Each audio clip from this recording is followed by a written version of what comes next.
From South Carolina Public Radio, this is Walter Edgar's Journal.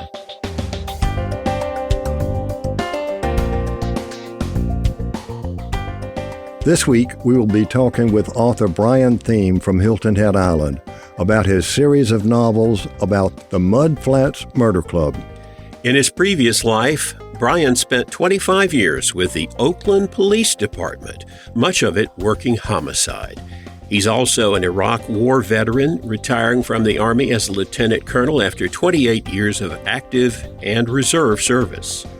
His books feature a group of law enforcement and legal retirees who uncover deadly secrets on the fictional Spartina Island in South Carolina's Lowcountry.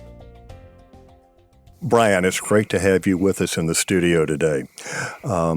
Before we get into talking about your writing, I want to talk a little bit about Brian. Arizona is where you grew up, right? You weren't born in Arizona.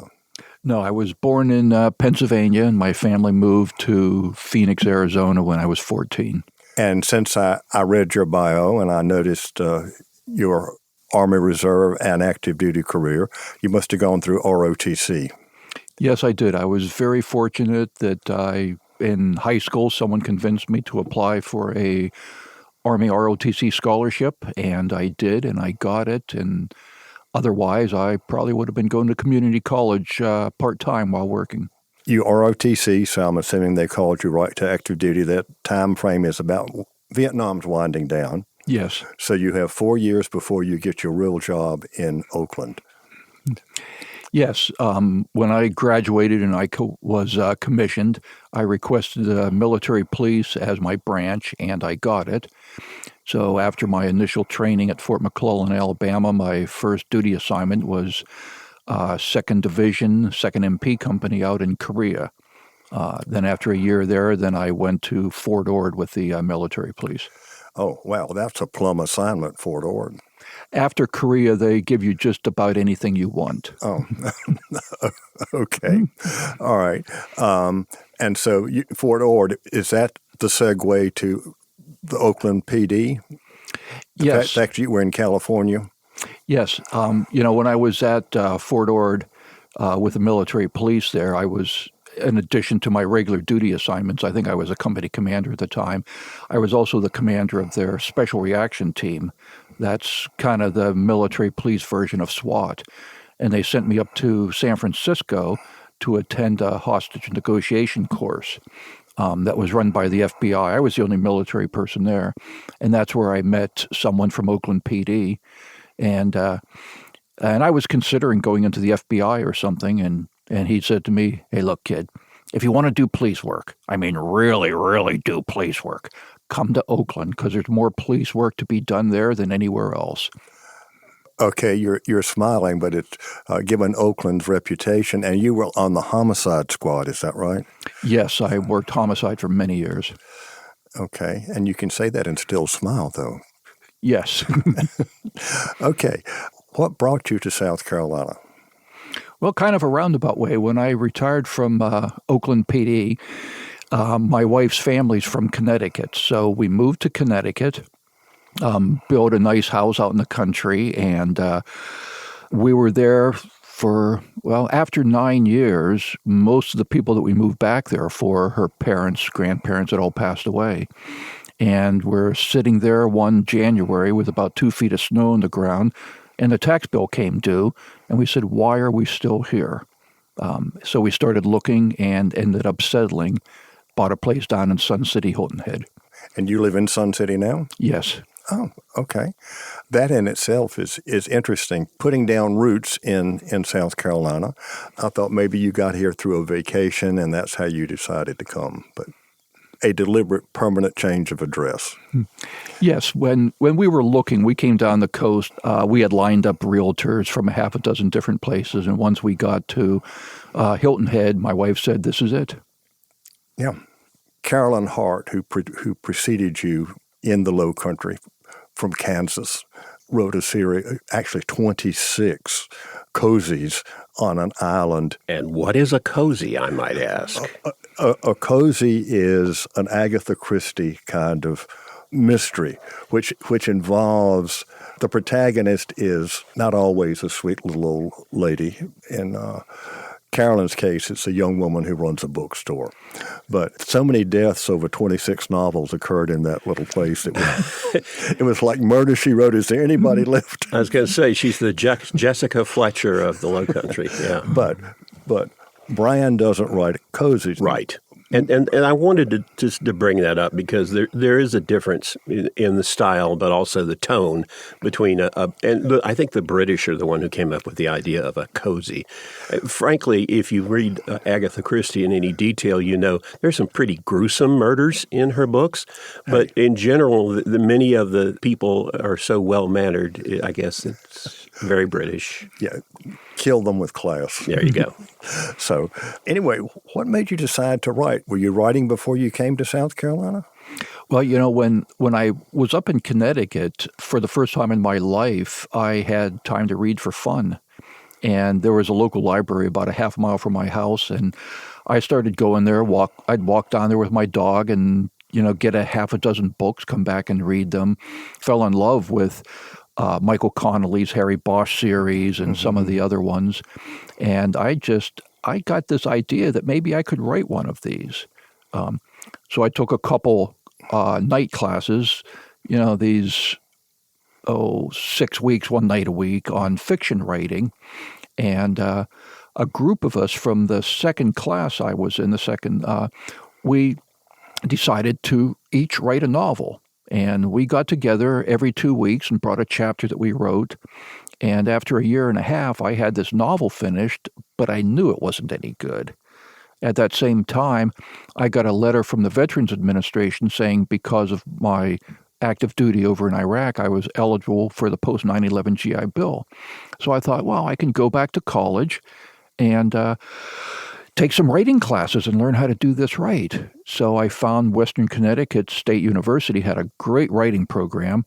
Went down there and met with the veterans advisor, and he said, you know, you've already got a bachelor's degree, you've got one master's degree. Let me introduce you to the coordinator for the MFA program. So they accepted me into the program, and it was a 2-year program full-time. I did it part-time in 3 years, and from there, I had my first novel, which eventually got published. So you've got your degree, you're coming to South Carolina, and you've already talked about reading Michael Connelly and his murder mysteries involving a police officer. Did you start working with the local police to help with their cold cases before you began writing, or did you begin writing and then you started working with them? No, I began writing when I was in Connecticut, when I was in my MFA program. And from there, I met one of the many authors and publishers they brought in was a woman who just took a liking to me and said, you know, when you finish your master's thesis, which was a quote publishable novel, I would like to be the first agent to read it.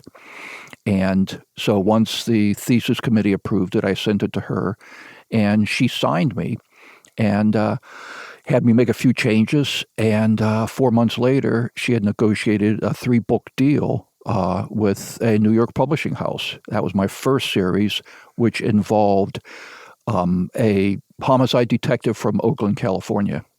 Oh, okay. But once you shifted to Hilton Head, you shifted locale.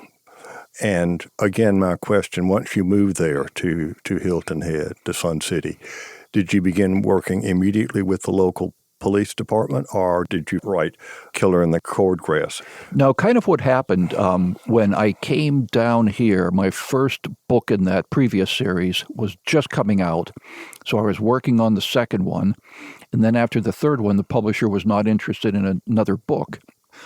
So once I moved down here, I soon joined what they called the Lowcountry Retired Law Enforcement Officers Association, which has about 200 retired cops and federal agents that all retired down here. And when they found out that my background in homicide, they had an opening on the sheriff's cold case team, and they asked me to join the sheriff's cold case team.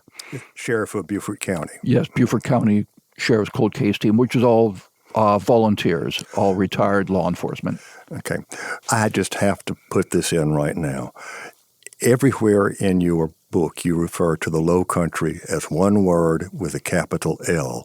It is what it's supposed to be. Thank you. Yes, I've seen it so many other ways, but yes. I'd be willing to bet if you typed it in right now, AI would want to correct lowercase and make it 2 words. I wouldn't take that bet. No.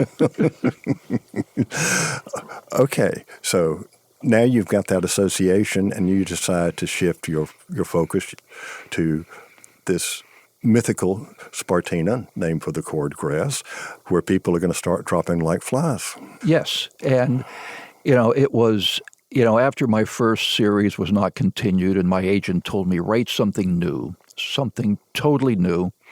And I think I was in my second meeting for the cold case team. We were reviewing a unsolved homicide, and I'm trying to come up with an idea, a premise for a new series, and I'm looking around the room at all the other old guys. I'm young, they're old.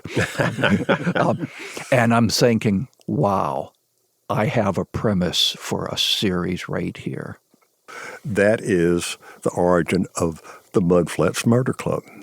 How do your fellow participants, do they recognize themselves, or is that complete fiction? Well, as I tell everybody, all my characters are created from a little bit of my imagination, but also pieces of people that I've met throughout my life. One of the members of the cold case team just passed away last year. And the current book that I'm working on, which is going to be book number 4 in the series, I'm dedicating to him. And there are pieces of him in some of these characters, and I'm sure that people that know him will recognize different pieces of him. We do have listeners, since this is podcast from outside South Carolina. Us locals know what mudflats are. Since you do low country right, I think you can now say you've got pluff mud between your toes. Okay.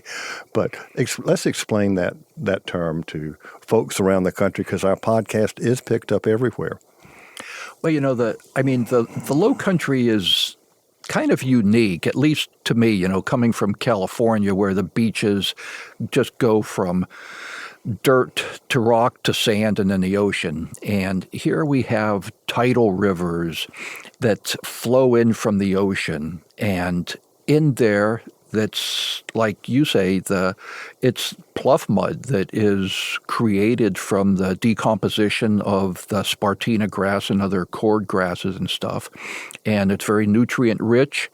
And that's what allows more stuff to grow in our marshes and the tidal rivers. So the mudflats is the area between high tide and low tide in all these estuaries and bays and tidal rivers. Well, let's talk about your books now. As I said, I have read 2 of them. I do have Death in the Deluge on order.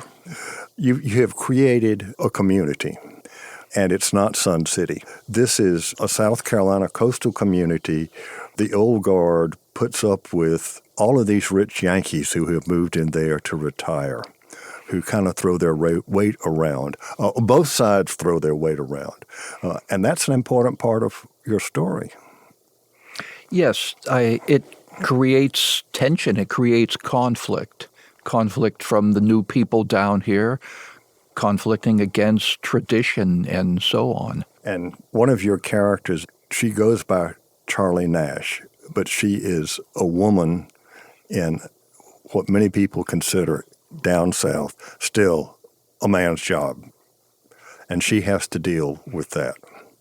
And you also have one of your characters is African American, and he still has issues, folks dealing with him. So you're dealing with the real world of the American South today. Yes, and also in that sheriff's office where they work, then we have a captain that many people would consider a southern redneck.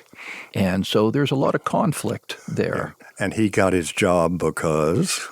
Because his father before him was the sheriff, and his father before him was the sheriff. Yeah.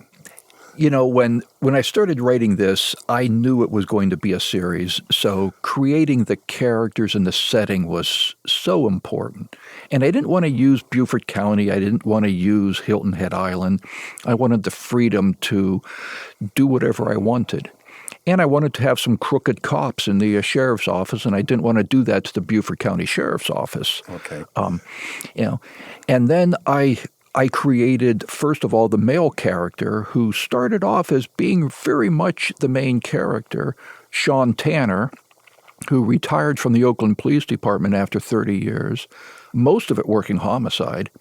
And when he retired, he and his wife moved down to Spartina Island because that's where they vacationed.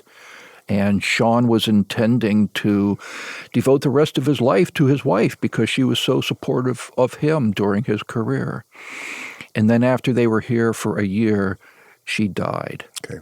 Is that autobiographical? No, my wife is very much alive. Okay. But again, I worked homicide in Oakland for many years, so I understand that.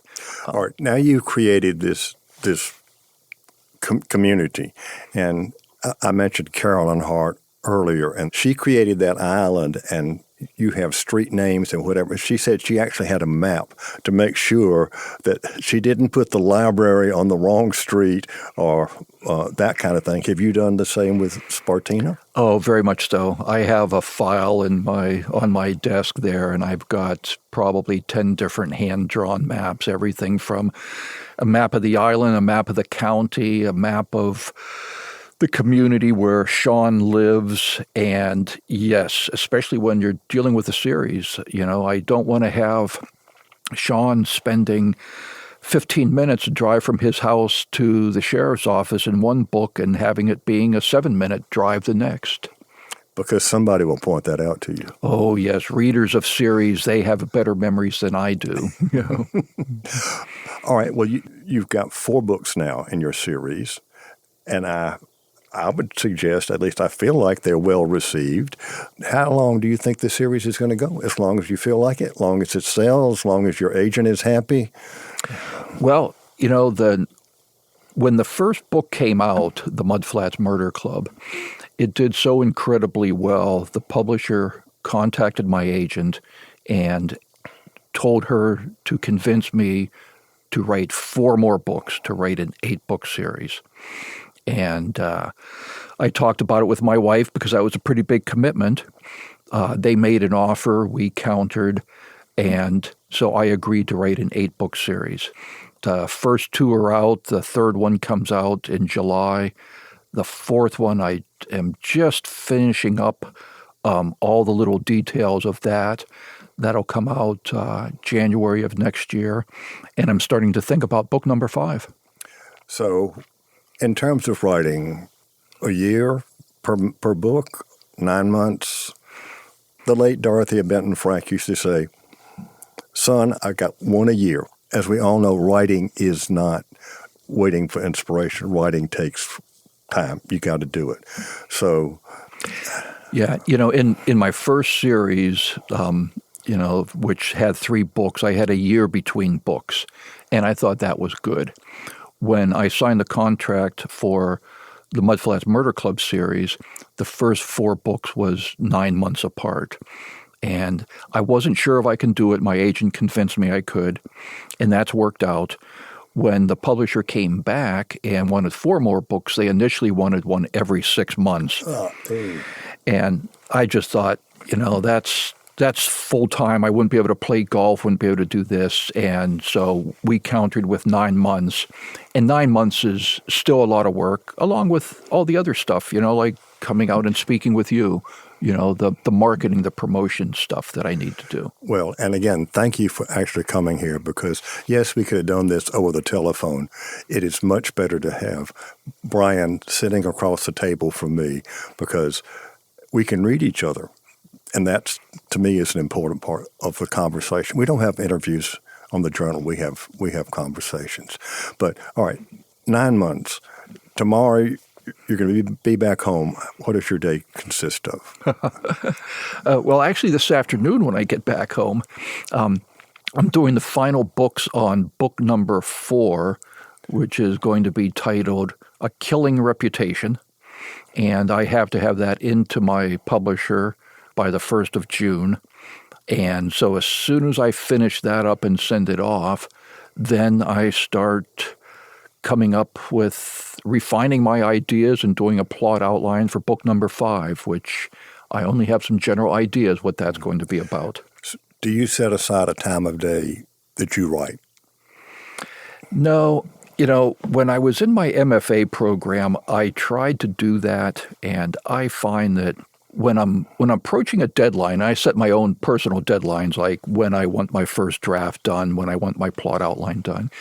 If I'm approaching my deadline and I'm not there, then every Sunday afternoon I'll sit down with my calendar in front of me and block out X number of hours, which I'm going to write, and unless the house burns down, that's what I'm going to do. Okay. All right. Well, see, that's the thing that I wanted to get out, is that there are people who say, when the inspiration hits me, that's baloney. Writing is not easy. I had one professor in my MFA program, and he told me the greatest attribute of a successful writer is a writer that will sit his butt in his chair and write, whether he feels like it or not. If you don't sit your butt in your chair, you're never going to finish a book. Well, another question now. Other Lowcountry writers used to do everything, even into the 21st century, ink on a yellow legal pad. Computer? Yeah, my process is I will sit in my recliner up in my office with a pad of paper and note cards, and I will jot down ideas and sketch out characters. Then I have a whole mess and a whole bunch of index cards. Then I sit down on my computer and I type up a plot outline. So I know that every day when I sit down, I know what's coming next. Now, when I write, things change. But yes, and from that plot outline, which is on my computer on one screen, then my manuscript is on the other. And, the days of writing longhand and then typing it takes too much time. How have your neighbors reacted, folks in Sun City, to have a celebrity living in their midst? Yeah, kind of. We make the joke, I'm Sun City famous, and I do a lot of local events down there. I did they call it Meet the Author at Sun City, and normally they have authors come in there and 20 or 30 people show up, and they had me in a room that had a capacity of 100, and they had to stop people from coming in, and then people stood in the hallway. My neighbors have been very, very positive. Some of them see themselves in the book. One of my neighbors I play golf with, he's a retired dentist. And in one of the books, as you've read, there's a dentist and a dentist's wife. Well, when he gets upset with his wife, he calls her by the name of the dentist's wife in the first book. Now,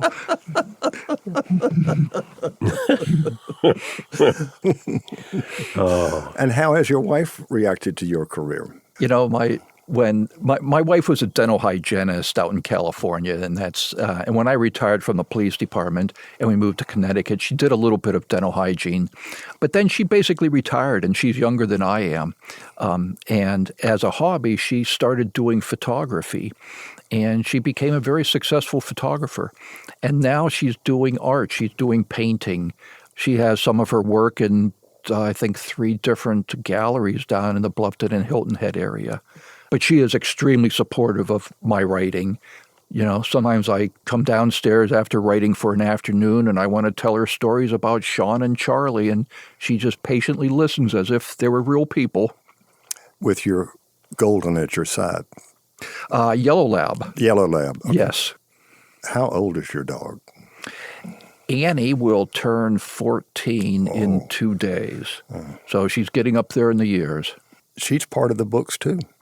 Yes, and Lexi is also. Lexi is our cat. I say it. She's really my wife's cat. I don't have a cat.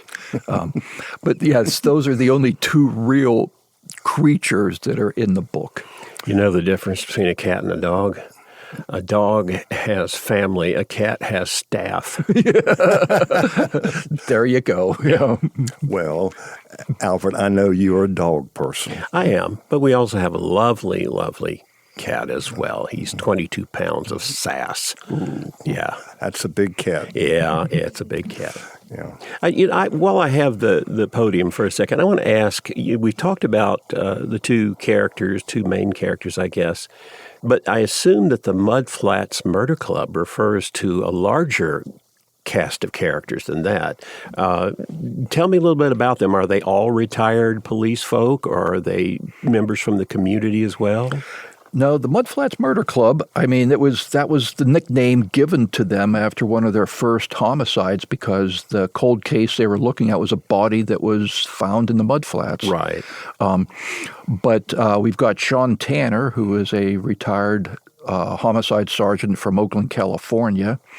We have Frank, he's retired NYPD. And then we have Irish, he's retired from Boston PD.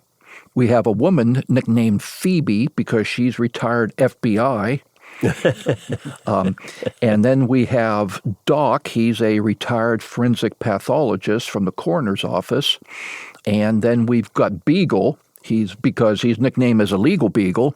He's a retired prosecutor, deputy district attorney. And then there's Stretch, tall, skinny guy. He's a retired investigator from Vermont State Police. So I've got a cast of characters from all over the place, and all very different, very unique. Which would make it a really rich source of character as well as plot lines, I would think, yeah. Mm-hmm. And listing where those folks are from, New England, the West Coast, again, dropping into a Southern community, that's built-in tension. You've adapted very well to the local world. A lot of folks don't, or they feel, do I really belong here? What in the hell are these people doing? What are they thinking about? How on earth could they come to some other conclusion? You're smiling now. It's interesting, since I've lived in so many different places, I've learned to adapt. When I moved to New England, my first perception was that people were just really stuck up. But what I found was New Englanders are just more reserved. And when I moved down here, the true Southerners are very, very friendly. But then again, in a place like Sun City, Hilton Head, or most of the communities, the gated communities in Bluffton or Hilton Head, there's more Northerners there than there are in a lot of places up north. I think that to get the true South, you've got to get out of the gated communities, and if I drive 20 miles inland, it is definitely the South. Oh, yes. Yes. Today, Beaufort County, the majority of the population grew up somewhere else. They're from off. And when that first started happening in the latter part of the previous century, God, that makes you sound old, the previous century, the local community wasn't too happy about that. There were actually bumper stickers about, we don't care how you did it up north. But it's part of you're capturing the new South Carolina that some folks don't realize is happening. The folks that come here actually now are a majority of the state's population was born somewhere else. Wow. And if you go back a century, this was a state that had the highest native-born population other than Utah. Interesting. So historically, it's a real different world. And I think you see it played out every day. Folks from elsewhere have chosen to make this their home, and they become involved in their communities. Well, and if they come down here and they want to change things to the way it was up in New York or Boston, I hear people say, well, if you want it to be that way, why don't you go back there? Yes. I can remember my first wife her family had a summer house at Garden City, and things that used to be a beach for South Carolinians. Then they began counting the plates from Ohio and Michigan and Pennsylvania that were now renting the properties that used to be rented to South Carolinians or North Carolinians. A lot of people from Charlotte used to come to Garden City Beach. And then it changed. The rest of the world discovered South Carolina. Well, folks, I hate to say it, but we really do need to start to wrap up here. All right. Brian, you get the last word here, man.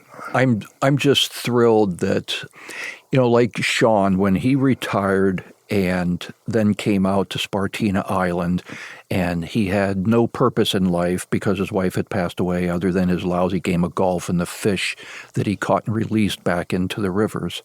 I wasn't sure when I retired from the police department in the military whether I would find a purpose in life again. And I have with my writing. And I love this second career or this hobby, whatever one wants to call it. And I'm just thrilled that people read my books, and I get to talk about my books to people like you and everywhere else. Thank you for having me, and I look forward to, talking with readers and having readers read my books.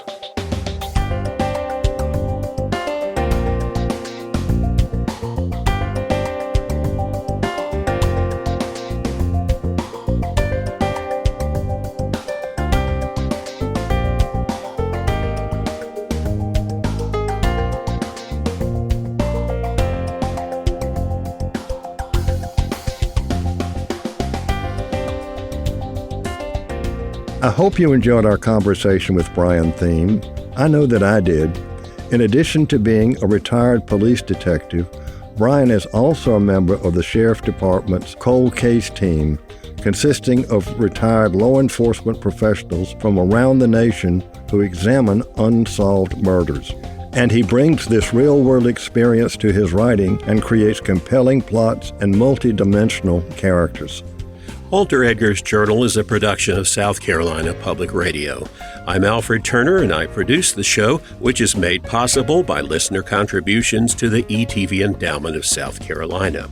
Remember, the views and opinions expressed on Walter Edgar's Journal are not necessarily those of South Carolina Public Radio or its underwriters.